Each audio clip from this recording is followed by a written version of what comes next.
Les 2 minutes citoyennes, un podcast du site viepublique.fr. Bonjour, je suis Bertrand, rédacteur pour le site viepublique.fr et je vais vous présenter aujourd'hui la Charte de l'environnement. La Charte de l'environnement, composée de 10 articles, est à l'origine une proposition du président de la République, Jacques Chirac, faite lors de la campagne pour sa réélection en 2002. Elle consacre le principe de précaution et le droit de vivre dans un environnement respectueux des équilibres naturels. Alors commençons par définir le principe de précaution. Le principe de précaution implique que lorsqu'un dommage est susceptible d'affecter l'environnement, les autorités publiques doivent mettre en œuvre des procédures d'évaluation des risques et adopter des mesures provisoires pour éviter la réalisation de ce dommage. L'intégration de ce principe dans la Constitution a suscité un vif débat public. Certains scientifiques, notamment des membres de l'Académie des sciences, craignaient que cela ne constitue un frein à l'innovation. Pour d'autres, au contraire, l'intégration du principe de précaution constituait un encouragement à la recherche en faveur de la prévention et du traitement des risques environnementaux. Voyons maintenant ce que signifie le droit de vivre dans un environnement équilibré et respectueux de la santé.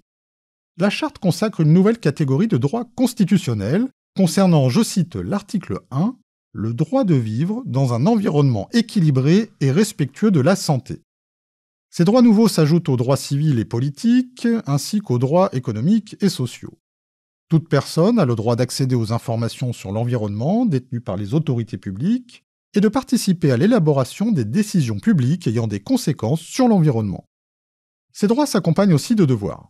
Ainsi, chacun doit participer à la préservation et à l'amélioration de l'environnement, prévenir ou limiter les conséquences des atteintes qu'il peut porter à l'environnement et contribuer à leur réparation. Parallèlement, la Charte consacre également le développement durable comme objectif des politiques publiques, c'est-à-dire un développement qui répond aux besoins du présent, sans compromettre la capacité des générations futures à répondre aux leurs. L'environnement est ainsi désormais reconnu comme le patrimoine commun de tous les êtres humains. Quelle est la portée juridique de la Charte de l'environnement ? La Charte de l'environnement a valeur constitutionnelle. Elle est adossée à la Constitution par la révision constitutionnelle du 1er mars 2005, aux côtés de la Déclaration des droits de l'homme et du citoyen de 1789 et du préambule de la Constitution de 1946.